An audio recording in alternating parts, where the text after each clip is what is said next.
প্রতিবাদ মিছিল আমরা মৌন মিছিল মোমবাতি জ্বালিয়ে দেখেছি। আপনারা স্বতঃস্ফূর্তভাবে অংশগ্রহণ করেছেন। আমরা উজানভূমি ফাউন্ডেশন এবং নাগরিক মঞ্চের পক্ষ থেকে আপনাদের প্রত্যেককে ধন্যবাদ এবং অভিনন্দন জানাচ্ছি। আমাদের সামনে যে নৃশংস এবং নারকীয় ঘটনা ঘটে গেল আরজিকর মেডিকেল কলেজে, তার প্রতিবাদে গোটা দেশের মানুষ তথা গোটা আমাদের ভারতবর্ষের বাইরের মানুষও কাল সক্রিয় হয়েছে। সারা রাত জেগে স্বতঃস্ফূর্তভাবে তারা রাস্তায় নেমেছে। আমরা এই অপরাধীদের শাস্তি, বিচার এবং শাস্তিতে আমাদের যে আন্দোলন, অপরাধীদের শাস্তি না হওয়া পর্যন্ত আমাদের আন্দোলন ধারাবাহিকভাবে চলবে।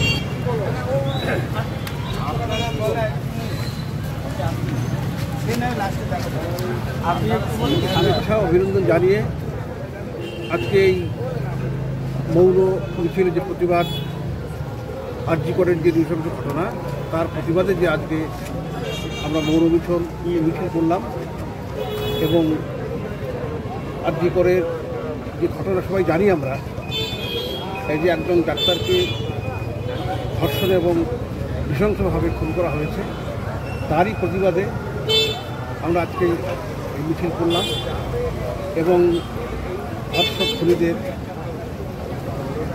ধরে দৃষ্টান্তমূলক শাস্তির জন্য আমরা শুধু আরজিকরের ঘটনাটা নয়, সারা দেশে সারা পশ্চিমবঙ্গে এর আগেও এরকম বিভিন্ন ঘটনা ঘটেছে।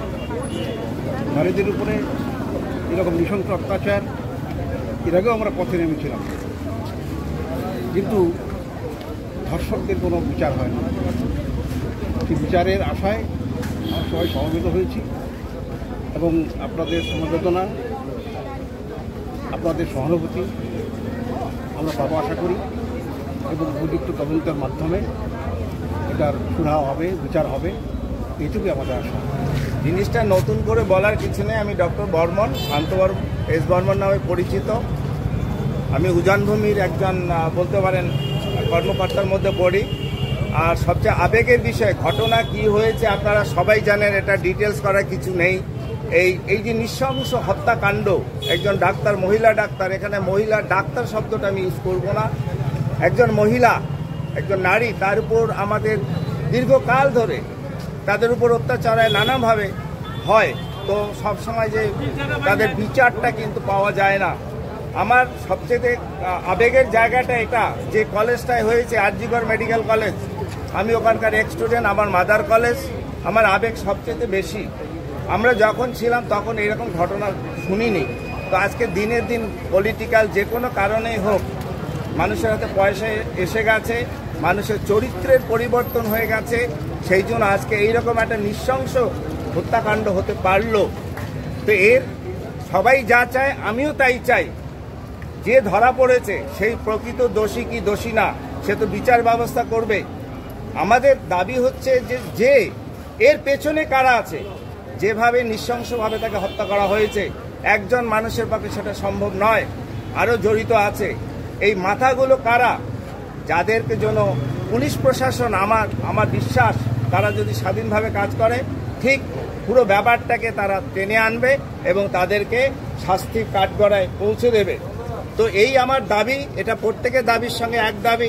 আর একটা কথা আমি সবাইকে বলছি, প্রত্যেক বাবা মাকে, এই যে সমাজ আমাদের যেটা সমস্যা, আমরা একাডেমিক এডুকেশনটা নেই, বই থেকে আসে, কিন্তু আমরা সোশ্যাল এডুকেশনটা নেই, একটা প্যারেন্টাল এডুকেশন, সোশ্যাল এডুকেশন, এই দুটোই আমাদের কোথাও গন্ডগোল আছে। সামাজিক শিক্ষা আর হচ্ছে প্যারেন্টাল এডুকেশন, যে মা বাবার কাছ থেকে সেই শিক্ষা, এটা যদি আমরা তাদেরকে তৈরি করতে না পারি, অর্থাৎ ছোটোবেলায় থাকে প্রত্যেকটি বাচ্চাকে এরকম আমরা শিক্ষা না দিই যে সে তোমার বোন, সে তোমার ভাই, এইভাবে তোমরা বড় হও, কাউকে অবজ্ঞা করবে না, কোনো মেয়েকে টিচ করবে না, এটা তোমার জন্য না, আমার পরিবারের অসম্মান, আমার সমাজের অসম্মান, আমার গ্রামের অসম্মান, এইটা দেখে তোমাকে বড় হতে হবে।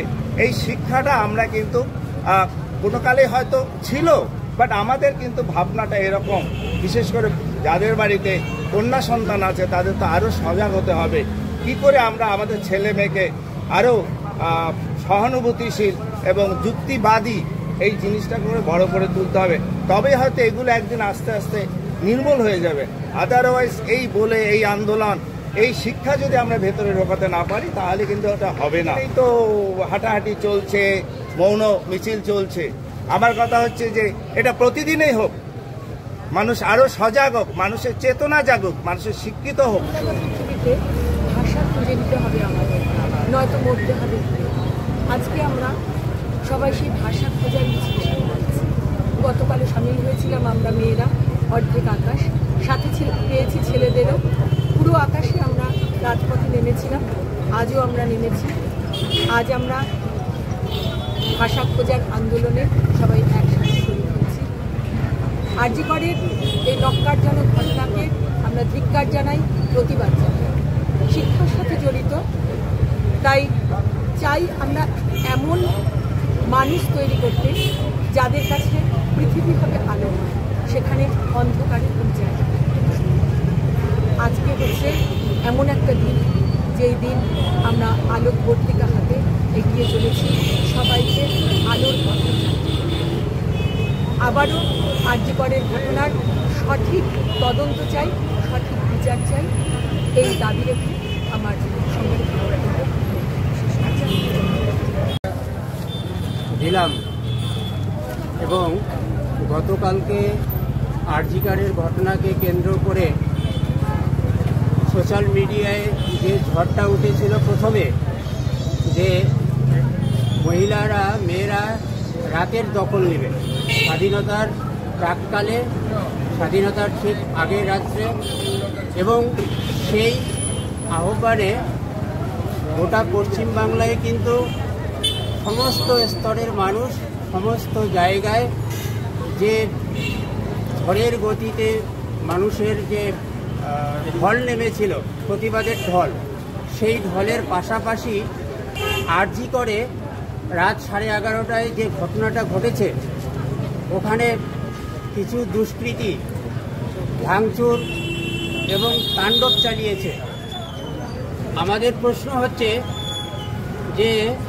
যে আরজি করে এরকম একটা সেন্সিটিভ ঘটনা ঘটলো, একজন মারা গেল, একজনকে মারা হলো, তারপরে সেখানে প্রশাসনিক যে পুলিশি প্রহরা চলছিল, তারপরে সিসি ক্যামেরা আগের তুলনায় 2-3 গুণ বাড়ানো হয়েছিল, তারপরেও গতকাল রাত্রে যে তাণ্ডবটা চালানো হয়েছে, এবং এই যে প্রশাসন যে এতটাই শিথিলভাবে বিষয়টাকে দেখতেছে, এই শিথিলতা যাতে প্রশাসন না, শিথিলতার বিষয়টাকে যেন প্রশাসন একটু গুরুত্ব দিয়ে পুলিশি প্রহরার মধ্য দিয়ে সেখানে